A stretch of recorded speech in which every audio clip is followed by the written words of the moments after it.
man bind naa fi lettre jëbbal ko ma ko doon jëbbal mu ne ma na nga woo ku yor le centre fiscal de Dakar Bourguiba moom dina la wax sa ay recettes lettre bi mi ngi nii moom laa ko bind madame Sall ma ne ko 2020 bi de maa ngi xaar suma ay recettes ba tey gisaguma ko mu ne ma sa recette soo bëggee xam ci lu mu toll ak fu mu toll na nga woo ku ñuy wooye le centre fiscal Dakar Bourguiba ñu wax la sa recette yi nu mu toll ak fu mu toll centre fiscal Dakar Bourguiba mooy tableau bi s'il vous plaît le tableau centre fiscal Dakar Bourguiba moo ñu yónnee tableau bi bu ngeen di gis total 687 millions ne ñu yéen commune de Mermoz Sacré-Cœur yéen commune de Mermoz Sacré-Cœur ramenez le tableau s'il vous plaît lii ñun inventé wuñu ko c'est le centre fiscal de Dakar Bourguiba qui nous a envoyé ça en nous disant lii nous l'avons recouvré au nom de la commune de Mermoz Sacré-Cœur et cet argent est disponible pour vous pour 2020 l'État du Sénégal kan moo ko toogal ci mbiru décentralisation mooy ku ñu woowee sous-préfet ci lépp luy commune ci lépp luy mairie de ville mooy ku ñu woowee le préfet lépp lu nekkoon avant ay conseil régional ak ñoom seen mooy ku ñuy woowee le gouverneur donc l'État du Sénégal ba ñu voté suñu projet de budget ci 2020 ñu jëbbal ko ku ñuy woowee préfet ne ko préfet de suñu budget mi ngi toll ci tant de milliards fii la ñu fas yéene jël suñu xaalis fii lañ ko fas yéene dugal préfet bi moom mooy def lu ñuy woowee ci tubaab le contrôle de légalité xool est-ce que lu maire yónnee est-ce que loolu méngoo na ak lu ñu ko may ci sañ-sañ am déet moom État du Sénégal à travers son sous-préfet moom moo approuvé le budget de la mairie de Mermoz Sacré-Cœur 2020 kon tey nag suñu nee ba ci biir ñoom à travers la direction générale de la comptabilité publique et du trésor ñu ngi leen di nuyu di leen di jaajëfe wante ce problème il est politique nous allons le régler sur le plan politique il décide que la loi de 2013/10 du 28 décembre 2013 cette loi a été complétée et modifiée en 2019 par une loi numéro 2019-12 du 8 juillet 2019 et qui attribue malheureusement pour eux mais qui attribue ces recettes aussi bien aux communes et à la ville maa ngi déglu waaw dama ne loi boobu moo nekk xeetu recette yu mel nii moo xam foncier bâti moo xam foncier non bâti ñu ko moom mooy communes yi ak villes yi mais loolu ku dégg tubaab loolu lenn sa bopp lu tax yéen 2018 mën ngeen wane tableau bi lu tax 2018 non 2017 2018 2019 ngeen jox ñu taxe yi maintenant nag 2020 ngeen taxaw nekk non c'est pas ce tableau là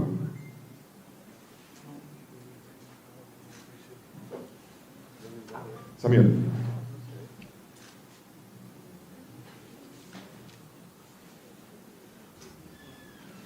taxes ñu ngi nii s'il vous plaît remontez là taxes ñu ngi nii vous les voyez ces taxes là ont été recouvrées en 2000 ces taxes ont été recouvrées en 2018 en 2019 en 2020 on a été privé de ces taxes te di ngeen gis tamit même ci montant yi di ngeen gis que lépp ci montant yi day wane ay caaxaan pour commune bi bañ a jot ci ay recettes bu may gën a ñaawlu nag mooy won leen la fiche de déclaration du siège Taxawu Sénégal maa ngi jégalu nag suma mag suma xarit Pala Samb wante nee naa ko mel ni yow la gars yi yëpp man saa yi bu may gars yi ba galgal rek di jël affaire rek sànni ko commune de Fann Point damay xeex ci mbiru géej gi littoral bi day ñëw tegal ma benn poto lampe ñu ne ma sa commune bi fii lay yem commune Fann Point bi fii lay commencé ma ne bon yéen comme ni ngeen ko gisee grave wante bii déclaration bi lu tax ma koy wone maa ngi ci jégalu nag ku ñuy woowee Khalifa Ababacar Sall nekkoon fi maire de Dakar wante moom mbiram lépp a leer moom ci kilifa yu fi yàlla baaxee ñu nekk fii biir Dakar je crois que moo fi jiitu ci déclaration de patrimoine parce que daanaka amul lenn lu muy nëbb siège u Khalifa Sall bu nekk Sacré-Cœur 2 ci 2 voies yi mooy bu ñuy woowee siège taxawu Sénégal yéen ñëpp gis ngeen lu ñu cerclé en bleu nii mooy Sacré-Cœur 2 ci suuf lu ñu wane ci jaune mooy foncier bâti lu ñu wane ci vert mooy taxe sur les ordures ménagères ñoom nee nañu que siège u Khalifa Sall bu nekk taxawu siège u Khalifa Sall bu nekk Sacré-Cœur 2 moom dafa nar a fay l'impôt ci commune de Fann Point ah mbokk yi nekk Fann Point rek dem leen ko yéene wante lu nekk ci commune de Fann Point dafa nar a toog Fann Point lu nekk ci commune Mermoz Sacré-Cœur toog ci commune Mermoz Sacré-Cœur lu nekk Grand Yoff des Grand Yoff wante lu mel di woon nii peut-être Khalifa Sall laa am sañ-sañ wane boppam excusez-moi wane bosam mais lii mën naa leen génneel ay déclaration yu mel ni lakk jeexalu ko ndax lan parce que dañu nekk Barthélémy Dias narul am ay koppar pour liggéey parce que Barthélémy Dias narutul doon lenn biir Sénégal te Barthélémy Dias narul fi doon maire ba ngeen xam ne nit ñi dañuy am yaakaar ci moom mais man ba may wut mairie damaa wut mairie pour liggéeyal suma askan man wutuma mairie pour nekk fii di caaxaan te bépp maire bu fi nekk su ma amee tey sañ-sañ di ànd ak Madiop Diop bii bu nekk Grand Yoff ma am sañ-sañ tey ànd tey ak Palla Samba bii ku ci nekk soo demee tey goxam am na lu mu fay liggéey lan moo ko may mu mën a liggéey loolu acte 3 de la décentralisation balaa acte 3 yi dugg en vigueur commune Mermoz Sacré-Cœur musul am budget bu dépassé 350 millions acte 3 moo jëlee budget bu 350 millions yóbbu ko ba presque 2 milliards et demi tey nag ñu may bëgg a xañ mais bëggoon naa Macky Sall tontu ñu wax ñu lu tax moom mu daal di fokkati li di mbalit bi ci loxo ville de Dakar parce que moom ci boppam moo waxoon mbalit bi 10 milliards la ñu koy woy ci tubaab ordure mu ne les ordures en fait c'est de l'ordure pour wane xaalis la quoi ñu daal di ko jëlee ci mairie de Dakar yóbbu ko fële ci UCG ñoom ñu créé seen UCG dem créé seen ministère renouveau urbain di xëccoo place indépendance di xëccoo place de la nation di xëccoo pavage ak Khalifa Sall nga jëlee ko ci loxo Khalifa Sall indil ñu benn parti bi tey nag nga da ngay jëlaat loolu et tu le renvoies à la ville de Dakar dama bëgg a wax ci leer Dakar a sa raison d'être am na ay programme commune du ko doxal ville moo koy doxal tey su ngeen jëlee pavage rafetul ngay dox par exemple ci dëkk bi nga gis benn côté tali bi ñu pavé ko beneen côté bi kenn pavé wu ko parce que loolu du am harmonie urbaine kon y a des programmes comme le pavage le lait à l'école l'éclairage public des programmes avec des volets sanitaires ñu nga xam ne ni la ville doit les porter moo tax Abass Ndao doit rester sous la responsabilité de la ville de Dakar mais on peut pas faire un acte 3 il n'y a aucune évaluation kenn xayumoo ko kenn xoolul affaire bi lan moo ci baax lan moo ci baaxul lan nañ ko doon liggéeyaatee nuñ ko doon xoolaatee nuñ ko doon doxalaatee nga ne bon maintenant yow da ngay indiwaat beneen loi boobu man personnellement ci dëkk bi laa nekk su ma collègue maire yi ñu ngi nii nu ma Palla Samba wax ci ban réunion lañ ko fi mës a woo ne dañuy waxtaan ak moom ci 2019 ci benn loi buy modifier ak compléter acte 3 Madiop Diop ñu nii maire Grand Yoff laaj leen ko fan la ñu mës a woote ci 2019 ndaje wala séminaire parce que soi-disant acte 3 décentralisation dañ koy modifier ak compléter ko par une loi en 2019 damay wax loolu yëpp parce que façon wu def politique bi président Macky Sall bëgg a indi biir Sénégal dafa ñaaw te dafa jekkul ci démocratie nga toog taxaw ne man duma organiser élection yu nga ne woon organiser depuis 2019 nga toog ne man damay jéem a xool nu may faire disparaître la ville de Dakar ñu ne loolu même soo ko defoon tamit doo ci am ndam parce que commune yi tant que commune yi ñu ngi fi ñoom dinañu wane seen mën-mën ak seen majorité biir Dakar nga ne kon boobu baaxul naa indi nu may defee ba daal di nommer maire de Dakar par décret présidentiel nga dem ba ci biir nga xam ne que même soo nommé woon maire de Dakar par décret présidentiel communes yi ba tey doo fa am ndam tey nag nga ne maintenant damay xool naka lay seeree Dakar ma indi ñaar ba ñetti communes yu mag bu ci des nag naa xool xaalis bi nu ma koy dugalee fii génne ko fële ça peut pas continuer moo tax ñu woote tey ndaje bi pour que askan bi mën a yëg lu xew bu ci des nag mooy askan bi mënoo xoolaat taxawaayam parce que ci commune de Mermoz Sacré-Cœur su ngeen xoolee tey tableau de bourse di ngeen gis ba ñu commencé joxee bourse ba tey yéen di ngeen gis ni que commune bi at bu nekk mi ngi yokk loxoom ci bourse yi 2017 2018 commune bi mi ngi joxe lu toll 80 millions ci ay bourses 2018 2019 ñu ngi joxe presque 100 millions ci ay bourses 2019 2020 ñu ngi joxe presque 134 millions ci ay bourses 2020 2021 ñu ngi joxe presque 160 millions ci ay bourses te écoles yi ñu ngi may dégg su leen neexee yéen ngeen dem defi enquête dama ne commune Mermoz Sacré-Cœur amul kenn ku fii juddu nga nekk fii lu ñuy woowee orphelin nga ñàkk sa papa ak sa yaay am bac ba nga dem jàngi mairie bi toog di la seetaan amul. wala nga ñàkk sa pap wala nga ñàkk sa yaay wala sa parents yi nekk ay retraité wala nga am bac ak mention nga ñëw ne da nga bëgg a jàng ñu lay gantu ci commune de Mermoz Sacré-Cœur amut. waa IAM ñu may dégg waa Subdeco waa ISM waa IPG ku lim jum dem naa ba convoqué fii ay délégué de quartier mën na leen bàyyi leen di joxe ay certificat de résidence pour xale yi dem di ñëw wut si fii ay bourses. Nous avons énormément investi sur l'éducation tey nag parce que xamatu leen lan nga def ak Barthélémy Diaz nga ne waaw nañ ko privé de certaines recettes mais ça c'est de la méchanceté li ab mbiru soxor la c'est pas parce que yow Macky Sall sa ay doom wutuñu bourse nga ne yow tamit soxloo bourse te moom Macky Sall sax dafa am lu ma fàtte woon wax ci tubaab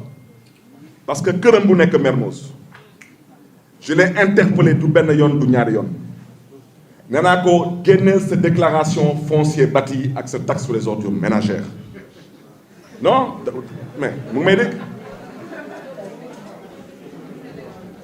kër gi mi ngi nii bakk ne lool macha allah waaw rafet na lool mais foncier bâti bi dinañ Macky Sall wax ñaata da ciy fay comme moom nee na ci gàttal amul benn ndono bu mu jëlee ci papam wala ci yaayam mais daal apparemment entre 2000 ak 2012 moom liggéey na fii ba am juróom-ñetti milliards moom am na ko waaw. maintenant kër gi mi ngi biir commune de Mermoz Sacré-Cœur gis ngeen nee na këru Khalifa Sall nekkatul Mermoz mi ngi Point E moom na leen wax këram fan la nekk dama ko fàtte wax ci tubaab c'est pourquoi je demande au président Macky Sall. Comme il a décidé que le siège de Taxawu Sénégal, qui est la maison de Khalifa Sall,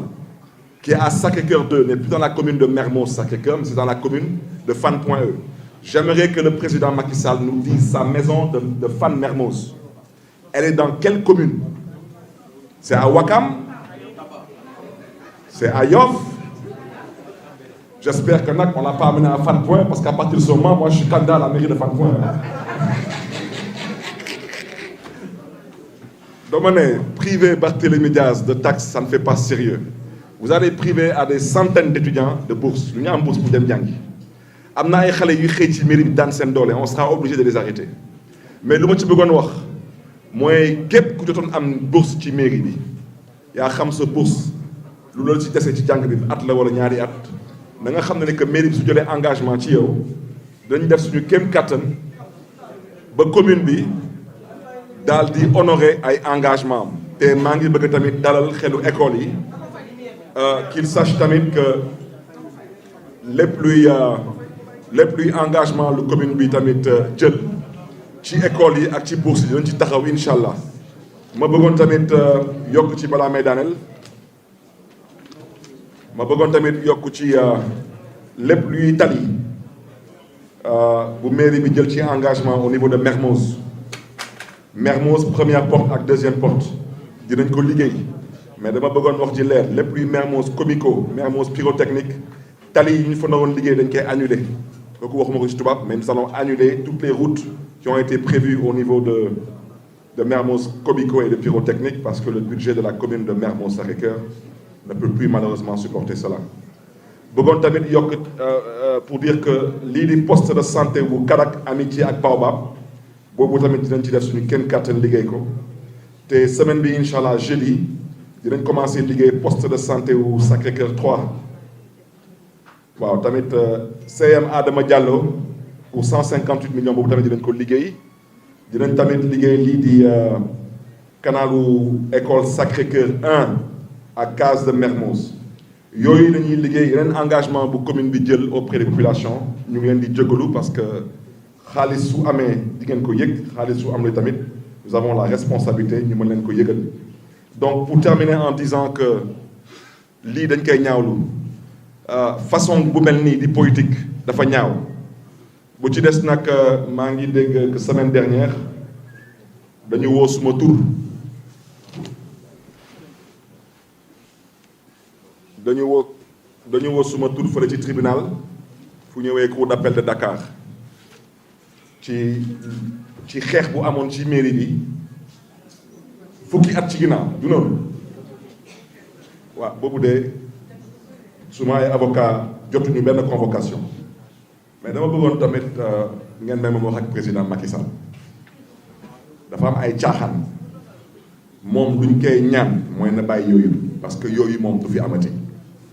yooyu du fi amati te il faut qu'on se comprenne ay ñu ne suba mooy élection ñu ne comme suba mooy élection sa morom yëpp ñoom ñu ngi campagne ci réew mi yow nga nar a dem campagne yi ñooy la dañ laa woo cour d'appel dama bëgg a wax ci leer yenn yi de ñuroo yebel te man yebuma kenn te du ma nang kenn dama yeb dama bëgg a wax ci leer bu ci tegu maa ngi nuyu di jaajëfe di dalal bu baax a baax a baax waa Cour des comptes ci commune de Mermoz Sacré-Cœur parce que ñoom waa Cour des comptes seen liggéey la ñuy liggéey wante lu ma ci ñaalu rek mooy dañu bàyyi ba suma mandat bi jeex ba may waaj a ñëw di liggéey leneen ñu ne dañuy ñëw audité ma ne leen bismillah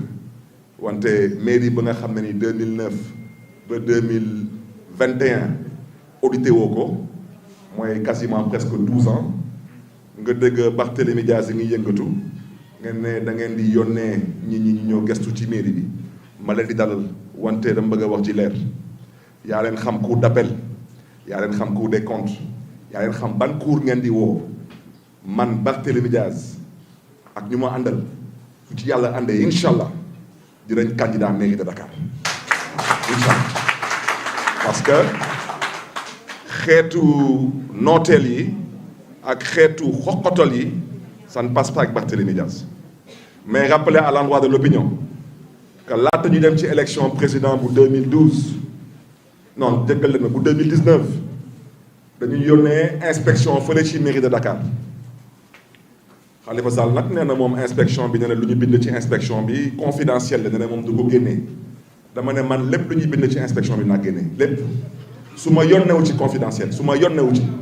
parce que damaa fas yéene candidat te Macky Sall mënu ma tere candidat daf ko mënul parce que dañu gisul ana réew